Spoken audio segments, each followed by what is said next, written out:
Ya, bismillahirrahmanirrahim. Assalamualaikum warahmatullahi wabarakatuh. Ya, di sini kami akan mempresentasikan salah satu materi dari kurikulum dan pembelajaran, yaitu pengembangan kurikulum dan silabus mata pelajaran fisika SMA. Adapun anggotanya untuk kelompok ini adalah saya Almer Zahran Triadi NIM 40 dan ada teman saya Imadatul Ummah NIM 42. Pertama ada pengembangan kurikulum. Kurikulum memiliki pengertian yang berbeda-beda bagi setiap orang karena interpretasi yang berbeda-beda dari masing-masing mereka. Bertahun-tahun kata kurikulum berkembang untuk interpretasi yang berbeda-beda. Kurikulum melahirkan definisi yang berbeda-beda pula baik tujuan, konteks maupun strateginya. Definisi kurikulum saat ini dapat dipandang dari arti sempit, yaitu bahan yang diajarkan, atau dalam arti yang luas adalah pengalaman-pengalaman para peserta didik. Keduanya dilakukan di dalam maupun di luar sekolah, di bawah kendali sekolah.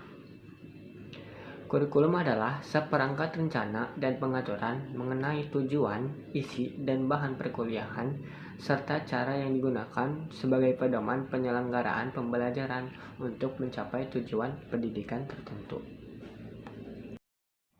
Ya, fisika merupakan bagian dari ilmu pengetahuan alam. Di sekolah menengah pertama, fisika dipelajari secara terpadu dalam IPA, ilmu pengetahuan alam terpadu, bersama biologi dan kimia. Di jenjang SMA, fisika secara khusus dibahas tersendiri dalam program IPA. Dalam kurikulum, ruang lingkup materi yang dipelajari dalam mata pelajaran fisika meliputi yang pertama, pengukuran berbagai besaran, karakteristik gerak, penerapan hukum Newton, alat-alat optik, kalor, konsep dasar listrik dinamis, dan konsep dasar gelombang elektromagnetik. Yang kedua, meliputi gerak dengan analisis vektor, hukum Newton tentang gerak dan gravitasi, gerak getaran, energi, usaha dan daya, impuls dan momentum, momentum sudut dan rotasi benda tegar, serta fluida dan termodinamika. Yang ketiga, meliputi gejala gelombang, gelombang bunyi, gaya listrik, medan listrik, energi potensial, dan juga medan magnet, gaya magnetik, induksi elektromagnetik, dan arus bolak-balik, serta radiasi benda hitam, teori atom, relativitas, dan radioaktivitas. Ya, adapun luar lingkup materi tersebut sebagai sarana mencapai tujuan mata pelajaran fisika. Mata pelajaran fisika bertujuan agar peserta didik memiliki kemampuan sebagai berikut. Yang pertama adalah membutuhkan sikap positif terhadap fisika dengan menyadari keteraturan dan keindahan alam serta mengagungkan kebesaran Tuhan Yang Maha Esa. Pengembangan kurikulum adalah proses perencanaan kurikulum agar menghasilkan rencana kurikulum yang luas dan spesifik. Yang kedua, memupuk sikap ilmiah, yaitu jujur, objektif, terbuka, ulet, kritis, dan dapat bekerja sama dengan orang lain. Yang ketiga, mengembangkan pengalaman untuk dapat merumuskan masalah, mengajukan dan menguji hipotesis melalui percobaan, merancang dan merakit instrumen percobaan, mengumpulkan, mengolah, dan menafsirkan data, serta mengkomunikasikan hasil percobaan secara lisan dan tertulis. Yang keempat, mengembangkan kemampuan bernalar dalam berpikir analisis, induktif, dan deduktif dengan menggunakan konsep dan prinsip fisika untuk menjelaskan berbagai peristiwa alam dan menyelesaikan masalah baik secara kualitatif maupun kuantitatif. Dan yang kelima, menguasai konsep dan prinsip fisika serta mempunyai keterampilan mengembangkan pengetahuan dan sikap percaya diri sebagai bekal untuk melanjutkan pendidikan pada jenjang yang lebih tinggi serta mengembangkan ilmu pengetahuan dan teknologi.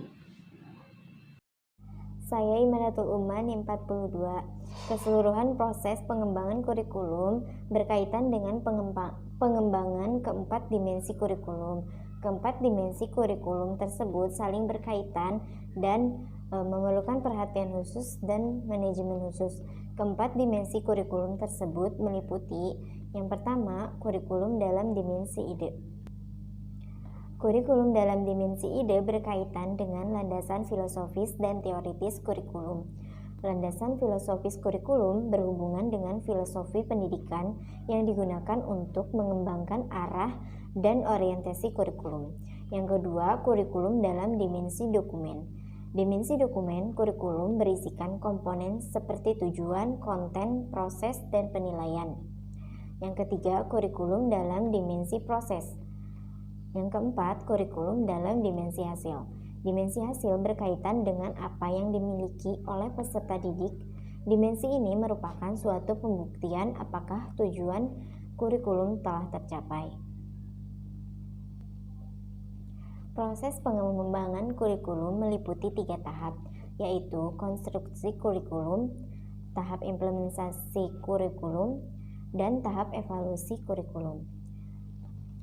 Proses konstruksi kurikulum merupakan proses yang menentukan apakah kurikulum tersebut akan menjadi kurikulum yang mengembangkan keseluruhan potensi peserta didik. Pada fase ini, para pengembang kurikulum harus dapat merumuskan filosofi kurikulum atau pendidikan yang dipercaya mampu menjawab tantangan masyarakat, menentukan desain kurikulum yang sesuai dengan karakteristik tujuan, kualitas, dan materi yang akan dikembangkan kurikulum. Implementasi kurikulum adalah proses pelaksanaan kurikulum. Dalam implementasi, berbagai faktor pendukung untuk keberhasilan seperti manajemen sekolah yang baik, kontribusi komite sekolah, sikap masyarakat, semangat dan dedikasi guru, serta fasilitas belajar yang memenuhi syarat, serta ketersediaan dana yang diperlukan. Setelah Anda memahami pengembangan kurikulum secara umum, selanjutnya Anda akan belajar mengembangkan kurikulum dalam tataran praktis, yaitu pelaksanaan pembelajaran fisika di kelas.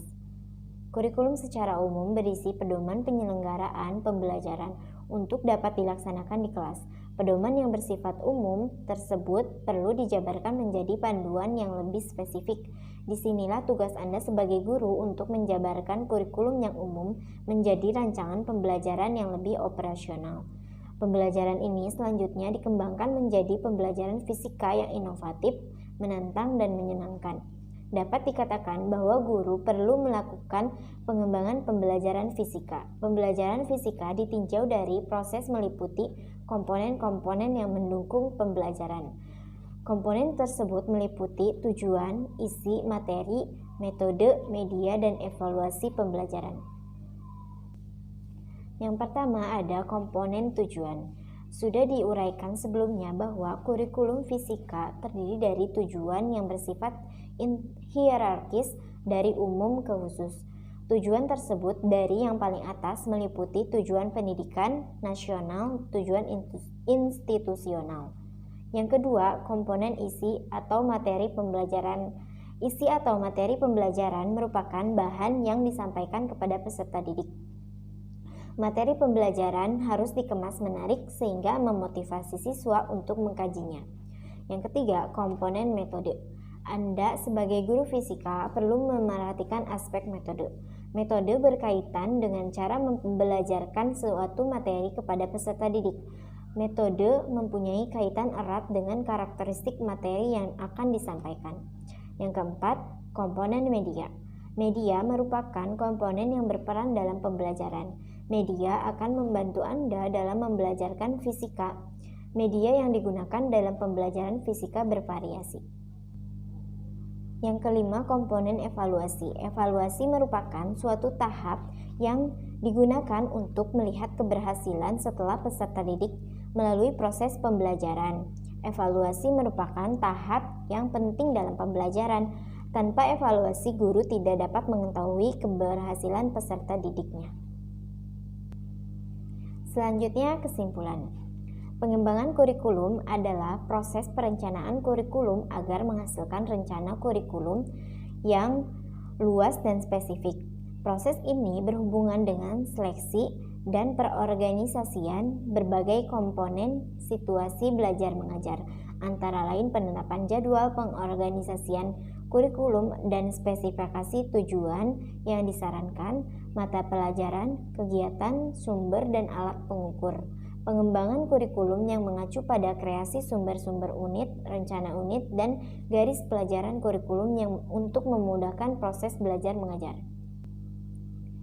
Silabus merupakan rancangan pembelajaran yang diturunkan dari kurikulum fisika. Silabus berisi standar kompetensi dan kompetensi dasar.